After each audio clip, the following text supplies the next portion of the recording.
Education അക്കാദമിയുടെ ഒരു പുതിയ വീഡിയോയിലേക്ക് സ്വാഗതം.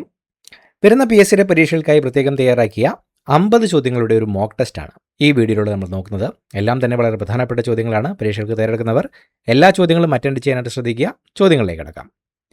കേരളത്തിൽ നിന്ന് ആദ്യമായി അർജുന അവാർഡ് നേടിയ വ്യക്തി ആരാണ്? കേരളത്തിൽ നിന്ന് ആദ്യമായി അർജുന അവാർഡ് നേടിയ വ്യക്തി ഓപ്ഷൻ ബി സി ബാലകൃഷ്ണൻ. പർവ്വതാരോഹകനായ സി ബാലകൃഷ്ണനാണ് കേരളത്തിൽ നിന്ന് ആദ്യമായി അർജുന അവാർഡ് നേടിയ വ്യക്തി. കേരളത്തിൽ നിന്ന് ആദ്യമായി അർജുന അവാർഡ് നേടിയ വനിത ആരാണ്? കേരളത്തിൽ നിന്ന് ആദ്യമായി അർജുന അവാർഡ് നേടിയ വനിത option A KC Elamma. Volleyball താരമായ KC ഏലമ്മയാണ് കേരളത്തിൽ നിന്ന് ആദ്യമായി അർജുന അവാർഡ് നേടിയ വനിത. വൈക്കം സത്യാഗ്രഹം ആരംഭിച്ച വർഷം ഏതാണ്? വൈക്കം സത്യാഗ്രഹം ആരംഭിച്ച വർഷം ഓപ്ഷൻ സി 1924. വൈക്കം സത്യാഗ്രഹം ആരംഭിച്ചത് 1924 രാമചരിതം പുസ്തകത്തിലെ ആകെ കവിതകളുടെ എണ്ണം. രാമചരിതം പുസ്തകത്തിലെ ആകെ കവിതകളുടെ എണ്ണം എത്രയാണ്? Option A 1814. രാമചരിതം പുസ്തകത്തിലെ ആകെ കവിതകൾ 1814 എണ്ണമാണ്. മലയാള സിനിമയുടെ പിതാവായി കണക്കാക്കപ്പെടുന്നത് ആരാണ്? മലയാള സിനിമയുടെ പിതാവായി കണക്കാക്കപ്പെടുന്നത് ആരാണ്? Option B JC Daniel. JC ഡാനിയേലിനെയാണ് മലയാള സിനിമയുടെ പിതാവായി കണക്കാക്കപ്പെടുന്നത്. കേരളത്തിൽ എത്ര ജില്ലകൾക്ക് തീരപ്രദേശം ഉണ്ട്? കേരളത്തിലെ എത്ര ജില്ലകൾക്കാണ് തീരപ്രദേശം ഉള്ളത്? Option D 9. കേരളത്തിൽ 9 ജില്ലകൾക്കാണ് തീരപ്രദേശം ഉള്ളത്. മഹാത്മാഗാന്ധി ആദ്യമായി കേരളം സന്ദർശിച്ച വർഷം. മഹാത്മാഗാന്ധി ആദ്യമായി കേരളം സന്ദർശിച്ച വർഷം ഓപ്ഷൻ എ 1920. 1920 മഹാത്മാഗാന്ധി ആദ്യമായി കേരളം സന്ദർശിച്ചത്. എടക്കൽ ഗുഹ സ്ഥിതി ചെയ്യുന്നത് ഏത് ജില്ലയിലാണ്? എടക്കൽ ഗുഹ സ്ഥിതി ചെയ്യുന്ന ജില്ല ഓപ്ഷൻ ബി വയനാട് ജില്ല. വയനാട് ജില്ലയിലാണ് എടക്കൽ ഗുഹകൾ സ്ഥിതി ചെയ്യുന്നത്. ചരിത്ര പ്രസിദ്ധമായ മാന്നാർ ഉടമ്പടി ഒപ്പുവെച്ചത് ഏതു വർഷമാണ്? ചരിത്ര പ്രസിദ്ധമായ മാന്നാർ ഉടമ്പടി ഒപ്പുവെച്ച വർഷം ഓപ്ഷൻ എ 1742. 1742 ചരിത്ര പ്രസിദ്ധമായ മാന്നാർ ഉടമ്പടി ഒപ്പുവെച്ചത്. തിരുക്കൊച്ചിയിലെ അവസാനത്തെ മുഖ്യമന്ത്രി ആരായിരുന്നു? തിരുക്കൊച്ചിയിലെ അവസാനത്തെ മുഖ്യമന്ത്രി ആരായിരുന്നു? Option C Panampilli Govinda Menon. പനമ്പിള്ളി ഗോവിന്ദമേനോൻ ആയിരുന്നു തിരുക്കൊച്ചിയിലെ അവസാനത്തെ മുഖ്യമന്ത്രി. ഇപ്പോഴും പ്രചാരത്തിലുള്ള ഏറ്റവും പഴയ മലയാളം പത്രമായ ദീപിക ആദ്യമായി പ്രസിദ്ധീകരിച്ചത്. ഇപ്പോഴും പ്രചാരത്തിലുള്ള ഏറ്റവും പഴയ മലയാളം പത്രമായ ദീപിക ആദ്യമായി പ്രസിദ്ധീകരിച്ച വർഷം ഓപ്ഷൻ എ 1887. ഇപ്പോഴും പ്രചാരത്തിലുള്ള ഏറ്റവും പഴയ മലയാളം പത്രമായ ദീപിക ആദ്യമായി പ്രസിദ്ധീകരിച്ചത് 1887 PT ഉഷ പങ്കെടുത്ത ആദ്യ ഒളിമ്പിക്സ് ഏതാണ്? PT ഉഷ പങ്കെടുത്ത ആദ്യ Olympics option B Moscow. 1980 Moscow ഒളിമ്പിക്സിലായിരുന്നു PT ഉഷ പങ്കെടുത്ത ആദ്യ ഒളിമ്പിക്സ്. മിശ്രഭോജനം എന്ന ആശയം ജനകീയമാക്കിയത് ആരാണ്? മിശ്രഭോജനം എന്ന ആശയം ജനകീയമാക്കിയത് ഓപ്ഷൻ സി സഹോദരൻ അയ്യപ്പൻ. സഹോദരൻ അയ്യപ്പനാണ് മിശ്രഭോജനം എന്ന ആശയം ജനകീയമാക്കിയത്. കേരള വ്യാസൻ എന്നറിയപ്പെടുന്നത് ആരാണ്? കേരള വ്യാസൻ എന്ന പേരിൽ അറിയപ്പെടുന്നത് ആരാണ്? ഓപ്ഷൻ ഡി കുഞ്ഞിക്കുട്ടൻ തമ്പുരാൻ. കൊടുങ്ങല്ലൂർ കുഞ്ഞിക്കുട്ടൻ തമ്പുരാനാണ് കേരള വ്യാസൻ എന്ന പേരിൽ അറിയപ്പെടുന്നത്. KR Narayanan national institute of visual science and arts സ്ഥിതി ചെയ്യുന്നത് എവിടെയാണ്? KR Narayanan national institute of visual science and arts സ്ഥിതി ചെയ്യുന്നത് എവിടെയാണ്? Option A Kottayam. കോട്ടയത്താണ് KR Narayanan national institute of visual science and arts സ്ഥിതി ചെയ്യുന്നത്. കേരളത്തിലെ ഏറ്റവും നീളം കൂടിയ ഡ്രൈവ് ഇൻ ബീച്ച് ഏതാണ്? കേരളത്തിലെ ഏറ്റവും നീളം കൂടിയ ഡ്രൈവ് ഇൻ ബീച്ച് ഏതാണ്? Option B Muzhappilangad beach. Kannur ജില്ലയിലെ മുഴുപ്പിലങ്ങാട് ബീച്ചാണ് കേരളത്തിലെ ഏറ്റവും നീളം കൂടിയ ഡ്രൈവ് ഇൻ ബീച്ച്. 1921 ആദ്യത്തെ അഖില കേരള കോൺഗ്രസ് രാഷ്ട്രീയ സമ്മേളനം നടന്നത് എവിടെയാണ്?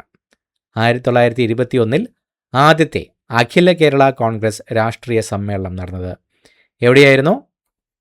Option A Ottapalam. ഒറ്റപ്പാലത്ത് വെച്ചായിരുന്നു 1921 ആദ്യത്തെ അഖില കേരള കോൺഗ്രസ് രാഷ്ട്രീയ സമ്മേളനം നടന്നത്.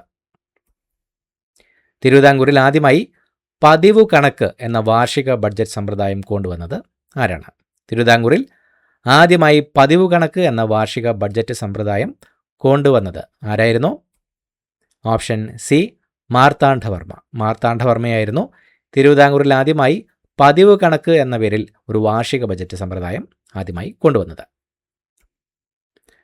1861 തുറന്ന കേരളത്തിൽ ആദ്യത്തെ റെയിൽവേ ലൈൻ. 1861 തുറന്ന കേരളത്തിൽ ആദ്യത്തെ railway line. Option B Beypore Tirur. Beypore Tirur railway ലൈനാണ് 1861 തുറന്ന കേരളത്തിൽ ആദ്യത്തെ റെയിൽവേ ലൈൻ. ഹൈറേഞ്ചിൻ്റെ ഗേറ്റ് വേ എന്നറിയപ്പെടുന്ന സ്ഥലം ഏതാണ്?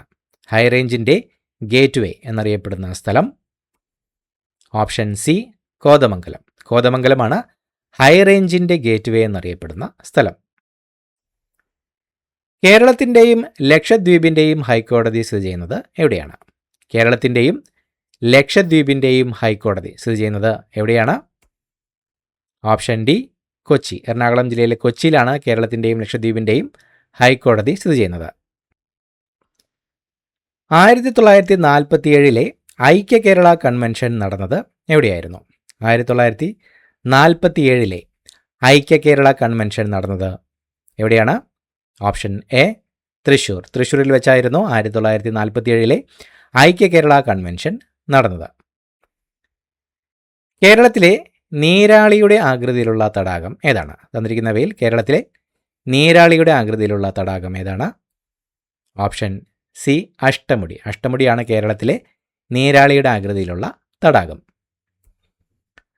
മലയാളത്തിൽ ആദ്യത്തെ സംസാര ചിത്രമായ ബാലൻ പുറത്തിറങ്ങിയ വർഷം. മലയാളത്തിൽ ആദ്യത്തെ സംസാര ചിത്രം ബാലൻ പുറത്തിറങ്ങിയ വർഷം ഓപ്ഷൻ ബി 1938. മലയാളത്തിൽ ആദ്യത്തെ സംസാര ചിത്രമായ ബാലൻ പുറത്തിറങ്ങിയത് 1938 തിരുവിതാംകൂറിലെ ഝാൻസി റാണി എന്നറിയപ്പെടുന്നത് ആരാണ്? തിരുവിതാംകൂറിലെ ഝാൻസി റാണി എന്ന പേരിൽ അറിയപ്പെടുന്നത് ആരാണ്? Option A Accamma Cherian. അക്കാമ ചെറിയാനാണ് തിരുവിതാംകൂറിലെ ഝാൻസി റാണി എന്ന പേരിൽ അറിയപ്പെടുന്നത്. ആധുനിക തിരുവിതാംകൂറിലെ രാഷ്ട്രീയ പ്രക്ഷോഭങ്ങളുടെ പിതാവ് എന്നറിയപ്പെടുന്നത്. ആധുനിക തിരുവിതാംകൂറിലെ രാഷ്ട്രീയ പ്രക്ഷോഭങ്ങളുടെ പിതാവ് എന്നറിയപ്പെടുന്നത് ആരാണ്? Option B barrister G P Pillai. Barrister G P പിള്ളയാണ് ആധുനിക തിരുവിതാംകൂറിലെ രാഷ്ട്രീയ പ്രക്ഷോഭങ്ങളുടെ പിതാവ് എന്നറിയപ്പെടുന്നത്. കുറവൻ കുറത്തി മലകൾക്കിടയിൽ നിർമ്മിച്ച പ്രശസ്ത ആർച്ച് ഡാം ഏതാണ്? തന്നിരിക്കുന്നവയിൽ കുറവൻ കുറത്തി മലകൾക്കിടയിൽ നിർമ്മിച്ച പ്രശസ്ത ആർച്ച് ഡാം ഏതാണ്? ഓപ്ഷൻ ബി ഇടുക്കി അണക്കെട്ട്. ഇടുക്കി അണക്കെട്ടാണ് കുറവൻ കുറത്തി മലകൾക്കിടയിൽ നിർമ്മിച്ച പ്രശസ്തമായ ആർച്ച് ഡാം. പുറ്റിങ്ങൽ ക്ഷേത്രം കേരളത്തിലെ ഏത് ജില്ലയിലാണ് സ്ഥിതി ചെയ്യുന്നത്? പുറ്റിങ്ങൽ ക്ഷേത്രം കേരളത്തിലെ ഏത് ജില്ലയിലാണ് സ്ഥിതി ചെയ്യുന്നത്? ഓപ്ഷൻ സി കൊല്ലം. കൊല്ലം ജില്ലയിലാണ് പുറ്റിങ്ങൽ ക്ഷേത്രം സ്ഥിതി ചെയ്യുന്നത്. മലയാളത്തിൽ ആദ്യത്തെ കളർ ഫിലിം ഏതാണ്? മലയാളത്തിൽ ആദ്യത്തെ കളർ ഫിലിം ഏതാണ്? ഓപ്ഷൻ സി കണ്ടം ബെച്ചക്കോട്ട്. കണ്ടം ബെച്ചക്കോട്ടാണ് മലയാളത്തിൽ ആദ്യത്തെ കളർ ഫിലിം. കേരള മൗപ്പസൻറ്റ് എന്നറിയപ്പെടുന്നത് ആരാണ്? കേരള മൗപ്പസൻറ്റ് എന്നറിയപ്പെടുന്നത് ആരാണ്? Option B Thakazhi Sivasankara Pillai. തകഴി ശിവശങ്കരപ്പിള്ളയാണ് കേരള മൗപ്പസൻറ്റ് എന്ന പേരിൽ അറിയപ്പെടുന്നത്. ഗുരുവായൂർ സത്യാഗ്രഹം ആരംഭിച്ച വർഷം. ഗുരുവായൂർ സത്യാഗ്രഹം ആരംഭിച്ച വർഷം ഓപ്ഷൻ സി 1931. 1931 ഗുരുവായൂർ സത്യാഗ്രഹം ആരംഭിച്ചത്. മലയാളം കലണ്ടറിൻ്റെ ഉദ്ഭവം ഏതു വർഷമാണ്? മലയാളം കലണ്ടറിൻ്റെ ഉദ്ഭവം ഏതു വർഷമാണ്? Option A 825 CE. 825 CEയിലാണ് മലയാളം കലണ്ടറിൻ്റെ ഉദ്ഭവം. സ്വതന്ത്ര തിരുവിതാംകൂറിലെ അവസാനത്തെ ദിവാൻ ആരായിരുന്നു? സ്വതന്ത്ര തിരുവിതാംകൂറിലെ അവസാനത്തെ ദിവാൻ ആരായിരുന്നു? Option B PGN Unnithan. PGN ഉണ്ണിത്താനായിരുന്നു സ്വതന്ത്ര തിരുവിതാംകൂറിലെ അവസാനത്തെ ദിവാൻ. മ്യൂസിയം ഓഫ് കേരള ഹിസ്റ്ററി സ്ഥിതി ചെയ്യുന്നത് എവിടെയാണ്? മ്യൂസിയം ഓഫ് കേരള ഹിസ്റ്ററി സ്ഥിതി ചെയ്യുന്നത് എവിടെയാണ്? Option B Ernakulam. എറണാകുളം ജില്ലയിലെ ഇടപ്പള്ളിയിലാണ് മ്യൂസിയം ഓഫ് കേരള ഹിസ്റ്ററി സ്ഥിതി ചെയ്യുന്നത്. കേരളത്തിലെ ഏറ്റവും പഴക്കം ചെന്ന ഫുട്ബോൾ ക്ലബ്ബ് ഏതാണ്? കേരളത്തിലെ ഏറ്റവും പഴക്കം ചെന്ന ഫുട്ബോൾ ക്ലബ്ബ് ഏതാണ്? Option B RB Fergusson club. RB Fergusson ക്ലബ്ബാണ് കേരളത്തിലെ ഏറ്റവും പഴക്കം ചെന്ന ഫുട്ബോൾ ക്ലബ്ബ്. കേരളത്തിൽ നിന്ന് ആദ്യമായി ഭൗമ സൂചിക പദവി ജിയോഗ്രഫിക്കൽ ഇൻഡിക്കേഷൻ ടാഗ് ലഭിച്ച ഉൽപ്പന്നം ഏതാണ്? കേരളത്തിൽ നിന്ന് ആദ്യമായി ഭൗമ സൂചിക പദവി ലഭിച്ച ഉൽപ്പന്നം ഏതാണ്? ഓപ്ഷൻ എ ആറന്മുള കണ്ണാടി. കേരളത്തിൽ നിന്ന് ആദ്യമായി ഭൗമ സൂചിക പദവി ലഭിച്ച ഉൽപ്പന്നം ആറന്മുള കണ്ണാടിയാണ്. പ്രത്യക്ഷ രക്ഷാ ദേവസഭ സ്ഥാപിച്ചത് ആരാണ്?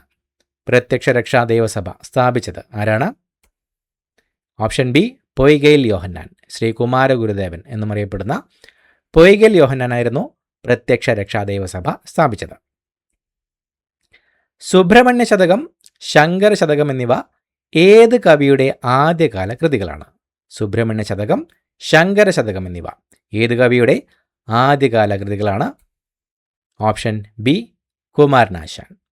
സുബ്രഹ്മണ്യ ശതകം, ശങ്കര ശതകം എന്നിവ കവി കുമാരനാശാന്റെ ആദ്യകാല കൃതികൾ ആണ്. സൈലന്റ് വാലി നാഷണൽ പാർക്ക് സ്ഥിതി ചെയ്യുന്ന കേരളത്തിലെ ജില്ല ഏതാണ്? സൈലന്റ് വാലി നാഷണൽ പാർക്ക് സ്ഥിതി ചെയ്യുന്ന ജില്ല ഏതാണ്? Option C Palakkad. പാലക്കാട് ജില്ലയിലാണ് സൈലന്റ് വാലി നാഷണൽ പാർക്ക് സ്ഥിതി ചെയ്യുന്നത്. അടൂർ ഗോപാലകൃഷ്ണന്റെ ആദ്യ സിനിമ ഏതാണ്? അടൂർ ഗോപാലകൃഷ്ണന്റെ ആദ്യ സിനിമ ഏതാണ്? ഓപ്ഷൻ ബി സ്വയംവരം. സ്വയംവരമാണ് അടൂർ ഗോപാലകൃഷ്ണന്റെ ആദ്യ സിനിമ. ആദ്യ മലയാള പത്രമായ രാജസമാചാരം പ്രസിദ്ധീകരണം ആരംഭിച്ചത് എവിടെ നിന്നാണ്? ആദ്യ മലയാള പത്രമായ രാജസമാചാരം പ്രസിദ്ധീകരണം ആരംഭിച്ചത് എവിടെ നിന്നുമായിരുന്നു? Option A Thalassery. കണ്ണൂർ ജില്ലയിലെ തലശ്ശേരിയിൽ നിന്നുമായിരുന്നു ആദ്യത്തെ മലയാള പത്രമായ രാജസമാചാരം പ്രസിദ്ധീകരണം ആരംഭിച്ചത്. കേരള സർവകലാശാലയുടെ സ്ഥാപകൻ ആരാണ്? കേരള സർവകലാശാലയുടെ സ്ഥാപകൻ ആരാണ്? Option A Sree Chithira Thirunal Balarama Varma. ശ്രീ ചിത്രതിരുനാൾ ബാലരാമവർമ്മയായിരുന്നു കേരള സർവകലാശാലയുടെ സ്ഥാപകൻ. തിരുവിതാംകൂറിൻ്റെ തലസ്ഥാനം പത്മനാഭപുരത്ത് നിന്ന് തിരുവനന്തപുരത്തേക്ക് മാറ്റിയത് ആരാണ്? തിരുവിതാംകൂറിൻ്റെ തലസ്ഥാനം പത്മനാഭപുരത്ത് നിന്ന് തിരുവനന്തപുരത്തേക്ക് മാറ്റിയത് ആരായിരുന്നു? Option B Karthika Thirunal Ramavarma. ധർമ്മരാജ എന്ന പേരിൽ അറിയപ്പെടുന്ന കാർത്തിക തിരുനാൾ രാമവർമ്മയായിരുന്നു തിരുവിതാംകൂറിൻ്റെ തലസ്ഥാനം പത്മനാഭപുരത്ത് നിന്നും തിരുവനന്തപുരത്തേക്ക് മാറ്റിയത്. അടൂർ ഗോപാലകൃഷ്ണന് ദാദാസാഹേബ് ഫാൽക്കെ അവാർഡ് ലഭിച്ച വർഷം ഏതാണ്? അടൂർ ഗോപാലകൃഷ്ണന് ദാദാസാഹേബ് ഫാൽക്കെ അവാർഡ് ലഭിച്ച വർഷം? Option B 2004. അടൂർ ഗോപാലകൃഷ്ണന് 2004 ദാദാസാഹിബ് ഫാൽക്കെ അവാർഡ് ലഭിച്ചത്. കേരളത്തിൽ ആദ്യമായി സന്തോഷ് ട്രോഫി ടൂർണമെൻറ്റ് നടന്നത് ഏതു വർഷമാണ്? കേരളത്തിൽ ആദ്യമായി സന്തോഷ് ട്രോഫി ടൂർണമെൻറ്റ് നടന്നത് ഏതു വർഷമാണ്? Option A 1955. കേരളത്തിൽ ആദ്യമായി സന്തോഷ് ട്രോഫി ടൂർണമെൻറ്റ് നടന്നത് 1955 ജവഹർലാൽ നെഹ്റു പാവപ്പെട്ടവൻ്റെ കഥകളി എന്ന് വിളിച്ച കേരളത്തിലെ നൃത്തരൂപം ഏതാണ്?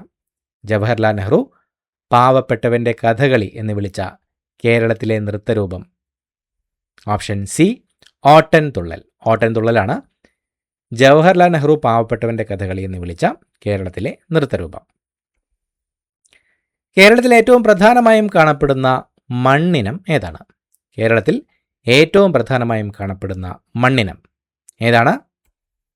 ഓപ്ഷൻ ബി ലാറ്ററൈറ്റ് മണ്ണ്, ചെങ്കൽ മണ്ണ്. ലാറ്ററൈറ്റ് മണ്ണാണ് കേരളത്തിൽ ഏറ്റവും പ്രധാനമായും കാണപ്പെടുന്ന മണ്ണിനം. കർണാടകയിലെ ഏത് വന്യജീവി സങ്കേതമാണ് കേരളത്തിലെ റാണിപുരം കുന്നുകളും കോട്ടഞ്ചേരി മലകളും തമ്മിൽ അതിർത്തി പങ്കിടുന്നത്? കർണാടകയിലെ ഏത് വന്യജീവി സങ്കേതമാണ് കേരളത്തിലെ റാണിപുരം കുന്നുകളും കോട്ടഞ്ചേരി മലകളും തമ്മിൽ അതിർത്തി പങ്കിടുന്നത്? ഓപ്ഷൻ ബി തലക്കാവേരി വന്യജീവി സങ്കേതം. കർണാടകയിലെ തലക്കാവേരി വന്യജീവി സങ്കേതമാണ് കേരളത്തിലെ റാണിപുരം കുന്നുകളും കോട്ടഞ്ചേരി മലകളും തമ്മിൽ അതിർത്തി പങ്കിടുന്നത്. കുട്ടനാട്ടിലെ കായലുകൾ നികത്തി കൃഷിഭൂമിയാക്കി മാറ്റി റാണി ചിത്തിര മാർത്താണ്ഡം എന്നീ പേരുകൾ നൽകിയത് ആരാണ്? കുട്ടനാട്ടിലെ കായലുകൾ നികത്തി കൃഷിഭൂമിയാക്കി മാറ്റി റാണി ചിത്തിര മാർത്താണ്ഡം എന്നീ പേരുകൾ നൽകിയത് ആരായിരുന്നു? Option B Joseph Murickan. Joseph മുരിക്കനായിരുന്നു കുട്ടനാട്ടിലെ കായലുകൾ നികത്തി കൃഷിഭൂമിയാക്കി മാറ്റി റാണി ചിത്തിര മാർത്താണ്ഡം എന്നീ പേരുകൾ നൽകിയത്. പട്ടണം എന്ന കേരളത്തിലെ ഉത്ഖനന പ്രദേശം കേരളത്തിലെ ഏത് നദീതീരത്താണ്? പട്ടണം എന്ന പേരിലെ കേരളത്തിലെ ഉത്ഖനന പ്രദേശം ഏത് നദീതീരത്താണ്? Option D Periyar. പട്ടണം എന്ന കേരളത്തിലെ ഉത്ഖനന പ്രദേശം കേരളത്തിലെ പെരിയാർ നദീതീരത്താണ് സ്ഥിതി ചെയ്യുന്നത്. ഇത്രയുമാണ് ചോദ്യങ്ങൾ. പുതിയൊരു വീഡിയോയുമായി വീണ്ടും കാണാം. Thank you so much for watching. Have A nice day.